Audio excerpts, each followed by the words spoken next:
εκεί και πέρα, βέβαια, φυσικά η αστυνομία θα αναλάβει με δικιά του ευθύνη το τι θα κάνουν. Αλλά σας είπα και πάλι, και μάλιστα υπήρχε χαρακτηριστικό παράδειγμα στο ύψος της Ηλίκης, ο δρόμος ήταν η μία λουρίδα κλειστή και η Λέα μαζί, γιατί κάνουν κάποια έργα. Εκεί δεν υπήρχε ούτε αστυνομικό όχημα, υπήρχαν κόνοι και μάλιστα στην άκρη υπήρχαν βαρέα μηχανήματα, πιο βαριά μηχανήματα από τα τρακτέρ. Μιλάμε για αυτά που στρώνουν την άσφαλτο, μηχανήματα 40 τόνων, μεγάλα φορτικά, τα οποία ήταν παρκαρισμένα δίπλα. Εκεί δεν υπάρχει κίνδυνος δηλαδή να πέσει κάποιος πάνω. Σοβαρότατος κίνδυνος υπάρχει, όπως υπάρχει και σοβαρότατος κίνδυνος να έχουν καταλάβει οι πολίτες ποιο είναι το σχέδιο της κυβέρνησης, αυτός ο περίφημος κοινωνικός αυτοματισμός που λένε μερικοί, να φέρουν τη μία κοινωνική ομάδα απέναντι από την άλλη. Το πιο τραγικό, κύριε Στεργιόπουλο, ήταν ότι βάζανε τους ανθρώπους που περνάγανε τα διόδια και μόλις βγαίνανε από τα διόδια και πληρώνουν το τίμημα, μετά από 200 ευρώ τους βγάζανε σε παραδρόμου. Α, μπράβο. Γι' αυτό έχει να μας πει κάτι η κυβέρνηση. Αυτό είναι και το επόμενο. Ποιους δρόμους που η ίδια η κυβέρνηση με την αστυνομία οδηγούσε σε παραδρόμους πρέπει να πληρώνουν οι πολίτες όταν περνάνε από τα διόδια, που ουσιαστικά το εθνικό δίκτυο δεν το χρησιμοποιούν? Και να απαντήσουμε στην κυβέρνηση αυτό που λέμε τώρα αυτή τη στιγμή για τις ελάχιστες συγκεκριμένες τιμές που ζητάμε εμείς και είναι μαξιμαλιστικό. Μήπως μπορούν να μας πούν αν τα διόδια οι εταιρείες έχουν ελάχιστες συγκεκριμένες τιμές? Γιατί εγώ ξέρω ότι αν δεν πιάσει τον αριθμό των αυτοκινήτων που έχουν βάλει οι ίδιες εταιρείες, ξυλώνει το κράτος κανονικά. Εκεί τι γίνεται? Θα μας ταΐσουν τα διόδια? Θα βγάλουν αυτοί προϊόν για την αγορά? Γιατί για μας είναι μαξιμαλιστικό. Αυτό που λέμε εμείς είναι μαξιμαλιστικό. Αυτό που λένε οι κύριοι που έχουν τα διόδια, τι είναι? Είναι φυσιολογικό, δηλαδή αν δεν πιάσει τον αριθμό των αυτοκινήτων πληρώνει το κράτος? Να μας εξηγήσουν, να μας πούν. Άρα δεν μας θεωρούν και τίποτα σημαντικό. Ωραία λοιπόν. Να αφήσουμε τους διοδούχους, αυτούς τους ανθρώπους που έχουν τις εταιρείες, αφού κάνουν τέτοια παροχή ας πούμε υπηρεσιών, να ταΐσουν και τον ελληνικό λαό. Και μην απορρίπτετε σε λίγα χρόνια, γιατί σε λίγο θα πάει και το υπέρλαμπρο αστέρι που έχουμε στην Ευρωπαϊκή Ένωση, η κυρία Φόντερ Λάιν, τώρα τον Ιανουάριο, να υπογράψει περί χάρις την μεγάλη συμφωνία της Μερκοσούρ, που είναι το τελείωμα της Ευρωπαϊκής Ένωσης, να ξέρετε. Σας το λέω από σήμερα. Για εξηγήστε λίγο με απλά λόγια τι είναι η Μερκοσούρ, για να καταλάβουν αυτοί που δεν ξέρουν. Γιατί έχει γίνει μεγάλος θόρυβος και συνεχώς χρησιμοποιούν κωδικές ονομασίες που δεν καταλαβαίνει ο Έλληνας πολίτης και ειδικά αυτός που δεν γνωρίζει προηγμένα ευρωπαϊκά κόλπα, για να μην καταλαβαίνει τι ακριβώς συμβαίνει. Καταρχάς, με την υπόθεση Μερκοσούρ ή με τη συμφωνία Μερκοσούρ καταρρέπτεται κάθε ευρωπαϊκό δικαίωμα που παλέψαν οι Ευρωπαίοι για να κατακτήσουν. Δηλαδή, παιδική εργασία, εξαθλίωση συνθηκών εργασίας κτλ. Οι χώρες αυτές δεν έχουν, ξέρετε.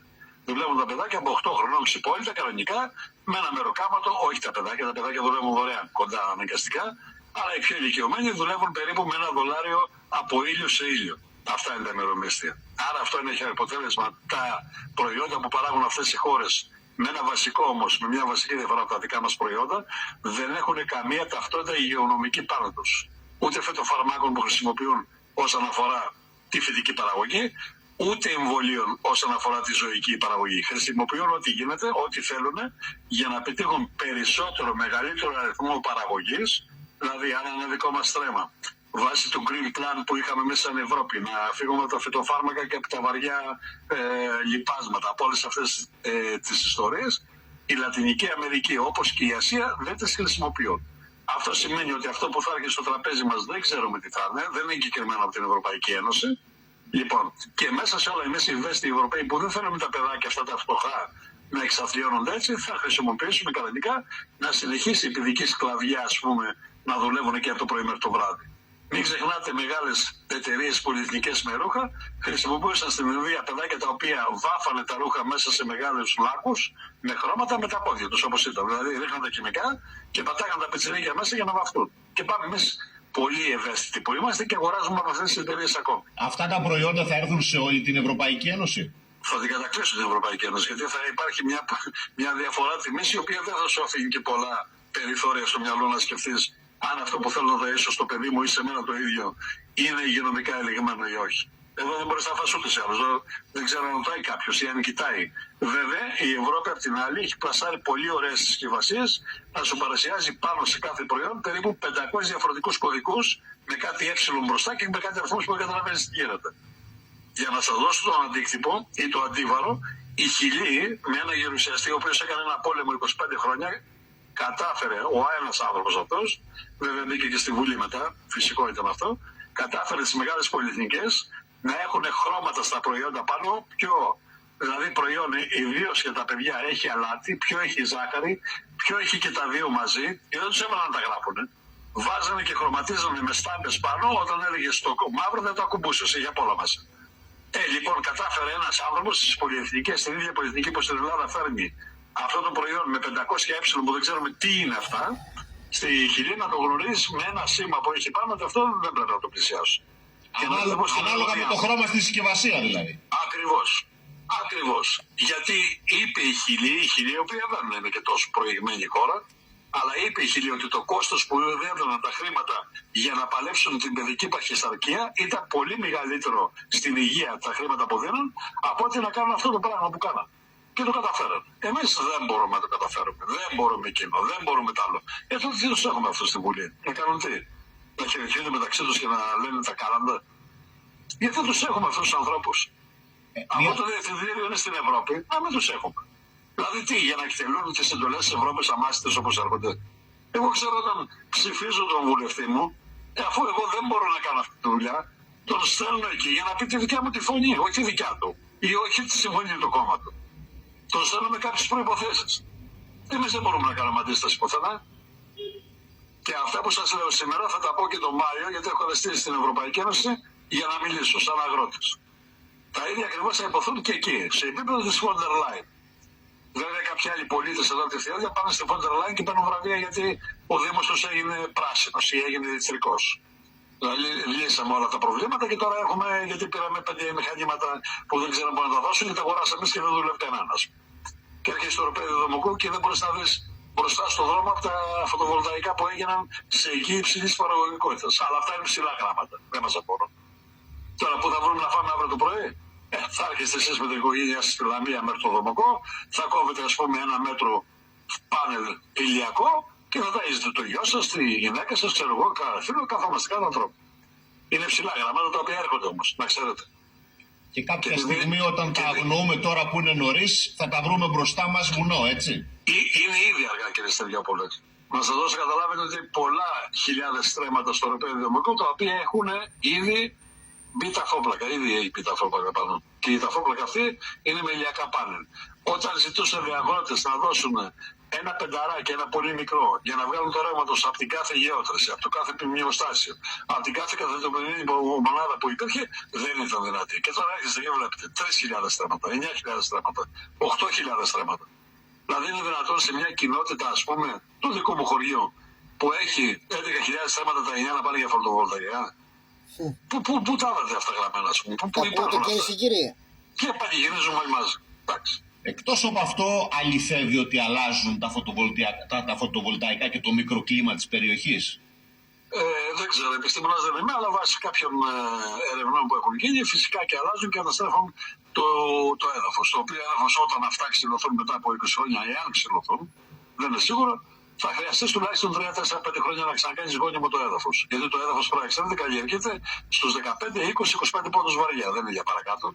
Αυτό λοιπόν το πράγμα, αφού δέχεται τέτοια ηλιακή ενέργεια και τέτοια θερμοκρασία, φυσικό είναι να μην παράγει κάτι. Λοιπόν, έχω φρέσκο θεματάκι τώρα μπροστά μου, αναδύθηκε και το λέω μπροστά και σε εσάς για να το σχολιάσουμε μαζί και να κλείσουμε.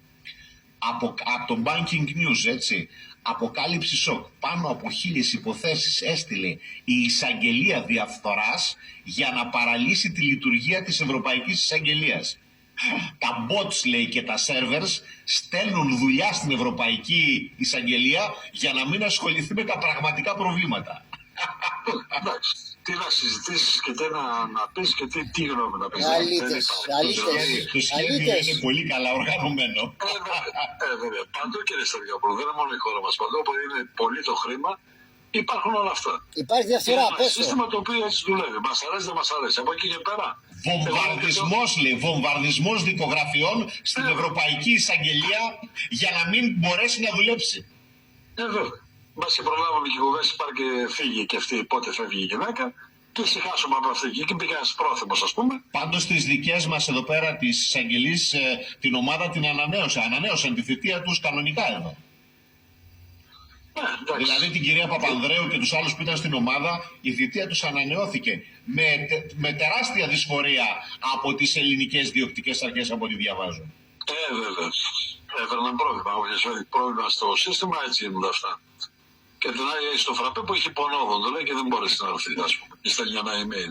Τώρα, αν αυτά είναι σοβαρά πράγματα για ένα κράτος, με συγχωρείτε, δεν θέλω να ζω σε αυτό το κράτος. Αλήθεια σας λέω. Και αφού προκαλούν τόσο πολύ πολιτικοί, να ξέρουν ότι και εμείς κάποια στιγμή, που δεν πιστεύω τώρα, έχουν περάσει και τα χρόνια, να γίνουμε σαν τον κύριο Ξυλούρη. Να είμαστε όλοι έτσι. Ίσοι πολίτες σε όλα. Ό,τι μπορούμε να αρπάξουμε, δεν χρειάζεται να πληρώνουμε φορεία κανένας από εμάς, όπως δεν πληρώνουν και αυτοί οι άνθρωποι. Γιατί να πληρώσουν, ας πούμε. Δεν χρειάζεται, ας πληρώνουν οι ηλίθιοι, οι υπόλοιποι Έλληνες. Αυτό θα πούμε. Αυτό που να κάνουμε. Ξέρετε, μόνο αυτό το στοιχείο θα σας πω. Αν πληρώνουν όλοι κανονικά το μερίδιο που τους αναλογεί στην εφορία, δηλαδή πληρώνουμε ότι 3% φορολογία και όχι 22, 30 και 40.